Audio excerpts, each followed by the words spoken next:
Hello বন্ধুরা, আমার সালাম নিন। আসসালামু আলাইকুম। আশা করি আপনারা সবাই ভালো আছেন ইনশাল্লাহ, এবং আমার প্রত্যাশাও তাই।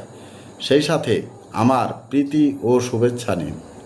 আজ এ পর্যায়ে যে বিষয়ে কথা বলবো তা হচ্ছে অন্যের সফলতাকে দেখে উৎসাহ প্রদান করা উচিত। এই সফলতাকে নিজের সফলতা মনে করলে মনটি উদারতার পরিচয় বহন করে, আর উদার মন উন্নত মানসিকতার বাহক। মনে রাখবেন, উদার মন উন্নত মানসিকতার পরিচয় বহন করে। এ পর্যায়ে এখানেই রাখছি।